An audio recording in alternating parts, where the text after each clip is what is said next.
रात के 2 बजे का समय था। राजन अपने दोस्त अभिमन्यु के साथ मुंबई से दिल्ली अपनी कार से जा रहा था। अभिमन्यु लगातार 9 घंटे से ड्राइव कर रहा था। लगातार ड्राइव करने की वजह से उसे बहुत थकान महसूस हो रही थी। अभिमन्यु, मुझे लगता है कि हमें राजस्थान से शॉर्टकट होकर दिल्ली जाना चाहिए। 2 घंटे पहले ही पहुंच जाएंगे। और वैसे लगातार कार ड्राइव करते करते मेरी हालत खराब हो गई है और ऊपर से पेट्रोल भी बहुत कम हो रहा है। हाँ यार, यहीं कहीं आसपास पेट्रोल पंप भी नहीं दिखाई दे रहा, इसलिए कहता हूँ राजस्थान होते हुए शॉर्टकट ले ले। वहां पर जरूर कोई ना कोई पेट्रोल पंप हमें दिख जाएगा। अभिमन्यु ने गाड़ी राजस्थान की ओर जाने वाले हाईवे पर मोड़ ली। लगभग 1 घंटे बाद अर्जुन और अभिमन्यु तेजी से गाड़ी ड्राइव करते हुए माधवगढ़ के एक सुनसान गांव की ओर से गुजर रहे थे कि तभी उनकी नजर एक पेट्रोल पंप पर पड़ी। अचानक अभिमन्यु की कार झटका देते हुए रुक गई। अर्जुन की आंख लग चुकी थी। कार अचानक रुकने से अर्जुन नींद से जागते हुए बोला, क्या हुआ? अरे दिखाई ही नहीं दे रहा है क्या? सामने पेट्रोल पंप है और कार में सिर्फ इतना ही पेट्रोल बचा है कि ये 20 से 30 किलोमीटर दूर ही चल पाएगी। एक पल को तो मुझे लगा जैसे कि एक्सीडेंट हो गया हो। अरे कार मैंने नहीं रोकी अर्जुन, मेरी नजर ही इस पेट्रोल पंप पर पड़ी थी और कार अपने आप झटका देते हुए रुक गई। लेकिन जो भी हुआ अच्छा हुआ, पेट्रोल तो हमें कहीं ना कहीं से डलवाना ही था ना। अभिमन्यु और अर्जुन कार से बाहर निकल आए। उन्होंने देखा उस पेट्रोल पंप पर एक भयानक और अजीब सा सन्नाटा छाया हुआ था।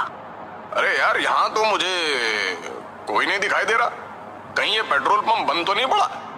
यानी बंद तो नहीं है, क्योंकि सामने ऑफिस तो खुला है और लाइट भी जल रही है। और वो देख, इस पेट्रोल पंप के अंदर तो एक छोटा सा रेस्टोरेंट भी है, उसके अंदर की भी लाइट जल रही है।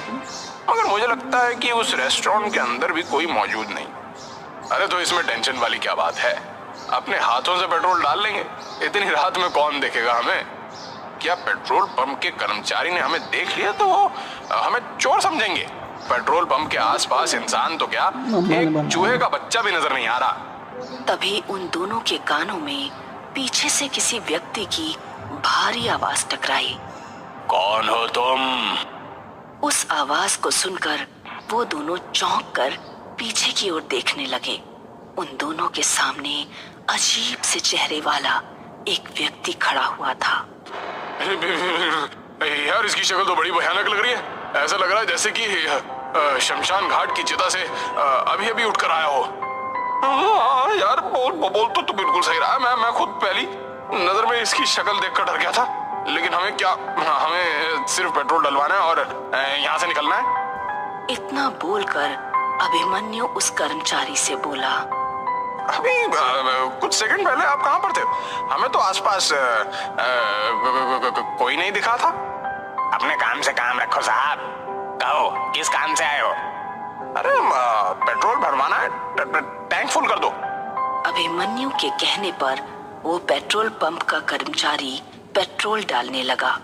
तभी अर्जुन की नजर उस पेट्रोल पंप की जमीन पर पड़ी। अर्जुन बुरी तरह से डर गया। अभिमन्यु, अरे नीचे देख, ये तो खून के धब्बे हैं। तभी उन दोनों के कानों में उस कर्मचारी की आवाज टकराई। टैंक फुल हो गया साहब, अब आप लोग जा सकते हैं। वो कर्मचारी देखते ही देखते उन दोनों की आंखों के सामने से गायब हो गया। ये देखकर अभिमन्यु और अर्जुन की आंखें दहशत से फटी की फटी रह गई।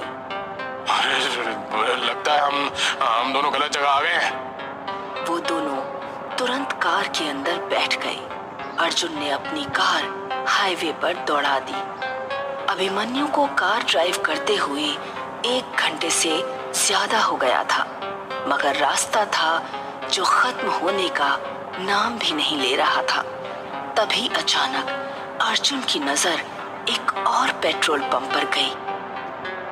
यार, ये पेट्रोल पंप हमें कुछ जाना पहचाना नहीं लग रहा। जरा गाड़ी रोक। हमें पागल हो गया क्या है? हमें यहाँ से निकलना है। देखा नहीं तूने कि किस तरह से वो पेट्रोल पंप वाला देखते ही देखते हमारी आंखों के सामने गायब हो गया था। अरे मेरी बात को समझने की कोशिश क्यों नहीं कर रहा? एक सेकंड के लिए गाड़ी रोक के तो देख। अर्जुन की बात सुनकर अभिमन्यु ने अपनी कार रोक दी। वो वही पेट्रोल पंप था जिस पेट्रोल पंप से वो लोग भागे थे। आंखें फाड़े उस पेट्रोल पंप को देखे जा रहे थे कि तभी उनके कानों में उसी कर्मचारी की आवाज टकराई। अरे तुम मुझे पेट्रोल के पैसे नहीं देकर गए थे साहब। उन दोनों ने जैसे ही खिड़की के सामने देखा तो वही कर्मचारी अपनी भयानक शक्ल लिए हुए उन दोनों को देख रहा था। कुछ ही पलों में अर्जुन और अभिमन्यु की चीख सन्नाटे को चीर गई। इस घटना के 3 महीने बाद शाम के 5 बजे एक कार तेजी से माधवगढ़ के हाईवे पर दौड़ रही थी। कार के अंदर 3 लोग सवार थे, करण, नंदिनी और विजय। वो तीनों पुलिस वाले थे जो 3 महीने पहले लापता हुए अर्जुन और अभिमन्यु की जांच कर रहे थे। कार विजय ड्राइव कर रहा था और विजय को ड्राइव करते हुए काफी देर हो गई थी। यार, पीछे हम पिछले 6 घंटे से इस हाईवे पर अपनी कार को दौड़ा रहे हैं, मगर यहाँ तो सन्नाटे और वीराने के अलावा कुछ भी नहीं है। अरे मेरी भी कुछ समझ नहीं आ रही है, आखिर ये अर्जुन और अभिमन्यु रात के इस वक्त इस सुनसान इलाके में कर क्या रही थी? उनके मोबाइल की आखिरी लोकेशन इसी जगह के आसपास की है यार। नंदिनी, जो कि कार के पीछे वाली सीट पर नींद की झपकी ले रही थी, अचानक से बोली, पता नहीं वो लोग जिंदा हैं भी या नहीं। अरे कमोन नंदिनी, ऐसे नहीं बोलते। अभिमन्यु और अर्जुन जैसे भी थे, वो हमारे दोस्त थे। हाँ, 1 नंबर के रिश्वतखोर। अरे लोग मुझे आकर शिकायत करते थे उनके बारे में। तो तुम क्या चाहती हो? अगर वो दोनों रिश्वत लेते थे तो क्या उनकी छानबीन नहीं की जाए कि आखिर वो कहाँ लापता हो गए? क्या विजय ठीक कह रहा है नंदिनी? डिपार्टमेंट में हर दूसरा आदमी रिश्वत लेता है और हर कोई तुम्हारे जैसा ईमानदार नहीं होता। तभी कार बुरी तरह से झटका देती हुई अचानक रुक गई। विजय को ऐसा महसूस हुआ जैसे कि कार किसी अदृश्य वाहन या किसी दीवार से टकराई हो। विजय का शरीर पसीने से नहा उठा। करण और नंदिनी भी बुरी तरह से घबरा गए। क्या हुआ? कार किससे टकराई? नहीं नंदिनी, कार अचानक झटका देते हुए रुक गई।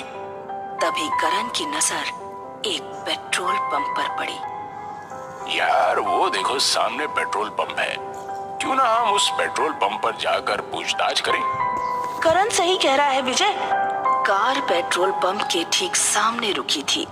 विजय, करण और नंदिनी कार से उतर गए और उस पेट्रोल पंप के अंदर चले गए। पेट्रोल पंप पर कुछ लोग मौजूद थे। वो तीनों पेट्रोल पंप के अंदर बने हुए एक रेस्टोरेंट के अंदर घुस गए। रेस्टोरेंट के अंदर कुर्सियां मौजूद ना होकर चारपाइयां मौजूद थी, जहां पर कुछ गांव के लोग बैठे हुए भोजन कर रहे थे कि तभी विजय नंदिनी से बोला, मैं अभी आता हूँ। मैं भी तेरे साथ चलता हूँ यार, थोड़ा हाथ मुंह भी धो लूंगा। नंदिनी वहां पर अकेली थी और वहां मौजूद लोगों को देख रही थी। नंदिनी एक पुलिस वाली थी। तभी नंदिनी के सामने एक अजीब सा दिखने वाला व्यक्ति आकर खड़ा हो गया। खाने में क्या लेंगी आप? फिलहाल तो मुझे 1 कप चाय की जरूरत है, 1 कप चाय ले आओ। कुछ देर बाद वो लड़का नंदिनी को चाय देकर चला गया। उसने देखा कि कप के अंदर किसी इंसान की कटी हुई उंगली थी। नंदिनी चीखती हुई उस रेस्टोरेंट से निकलकर भागने लगी। अरे क्या हुआ नंदिनी, तुम इतनी घबराई हुई क्यों हो? और ये तुम्हारे माथे पे पसीना कैसा? ये पेट्रोल पंप अजीब सा है करण। इतना कहकर नंदिनी एक ही सांस में सारी घटना उन दोनों को बताने लगी। नंदिनी की बात सुनकर वो दोनों नंदिनी को बहुत गौर से देखने लगे। अरे लगता है तुम्हारे ऊपर थकान हावी हो गई है। करण और विजय ने जब अंदर जाकर देखा, तभी रेस्टोरेंट के अंदर मौजूद लोग एक साथ भयानक हो गए। देखते क्या हो, अपनी जान बचाकर भागो यहाँ से। करण और नंदिनी फुर्ती से वहां से निकल गए, मगर विजय नहीं निकल सका। विजय की दर्दनाक चीख सन्नाटे को चीर गई। हमें जल्दी से अपनी कार में बैठना होगा। अरे कार में कैसे बैठेंगे नंदिनी? कार कहीं आसपास नजर ही नहीं आ रही है। क्या मतलब नजर नहीं आ रही है? यही तो खड़ी थी, कहाँ गई? अरे हम दोनों को अब बातें करने में अपना वक्त बर्बाद नहीं करना चाहिए। जितनी तेज भाग सकते हो मेरा हाथ पकड़कर भागो। वो दोनों उस पेट्रोल पंप से दूर भागने लगे। वो दोनों बहुत देर तक हाईवे पर दौड़ते रहे। उन दोनों की सांस फूलने लगी। तभी नंदिनी चीखती हुई करण से बोली, अब तो उसी जगह वापस आ गए हैं करण। ध्यान से देखो, हम दोनों ने यहीं से तो भागना शुरू किया था। वो सामने पेट्रोल पंप है। करण की सांसें हलक में अटक कर रह गई। वो ठीक उसी पेट्रोल पंप के सामने ही थे। तभी उन दोनों के कानों में विजय की आवाज टकराई। अरे तुम दोनों मुझे अकेला मरने के लिए छोड़ गए? विजय एक भयानक शक्ल में क्रोध भरी नजरों से उन दोनों को देख रहा था। तुम दोनों को मुझे भी सांस लेकर चलना पड़ेगा। तभी उन दोनों के कानों में अर्जुन और अभिमन्यु की आवाज टकराई। विजय सही कह रहा है। तुम दोनों विजय को रेस्टोरेंट में अकेला छोड़कर भाग गए। करण और नंदिनी ने देखा तो उनके सामने अभिमन्यु और अर्जुन भी अपनी भयानक शक्ल लिए हुए खड़े थे। अचानक अभिमन्यु ने करण की गर्दन उसके धड़ से अलग कर दी और उसका सर नंदिनी के पास फेंक दिया। नंदिनी चीखती हुई अपने शरीर की पूरी ताकत लगाकर दोबारा भागने लगी। उसकी सांस फूल रही थी, मगर उसने अपने कदम नहीं रोके। कौन हो तुम? नंदिनी ने एक ही सांस में कांपते हुए सारी घटना उस बूढ़ी स्त्री को बता दी। अब तुम यहाँ से नहीं जा सकती बेटी। क्या मतलब मैं यहाँ से नहीं जा सकती? बड़ी बेवकूफ लड़की हो। तुम तीनों उसी वक्त मर चुके थे जिस वक्त तुम्हारी कार झटका देते हुए रुकी थी। वो कार रुकी नहीं थी, बल्कि उस कार का एक्सीडेंट हुआ था। क्या बकवास कर रही हो तुम? कार का एक्सीडेंट कैसे हो सकता है? बूढ़ी स्त्री नंदिनी का हाथ पकड़कर वो एक कार के पास ले आई। गौर से देख इस कार को लड़की, ये किसकी कार है? नंदिनी उस कार को फटी फटी आंखों से देखने लगी। वो कार उसी की थी। उसने देखा उसकी विजय और करण की लाशें पड़ी हुई थी। तुम तीनों की मौत यही हो गई थी। इस पेट्रोल पंप को देख रही हो?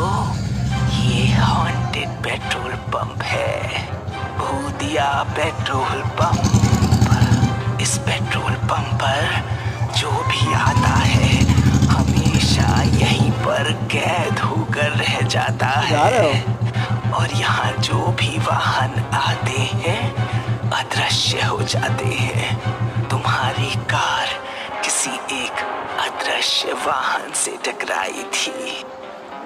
अगले दिन न्यूज़पेपर में नंदिनी, विजय और करण की फोटो छपी हुई थी और सभी जगह चर्चा थी कि एक बार फिर उसी हॉन्टेड पेट्रोल पंप पर 3 लोग लापता हो गए। ये क्या रहस्य है कोई नहीं समझ पाया, और शायद कुछ रहस्य हमेशा रहस्य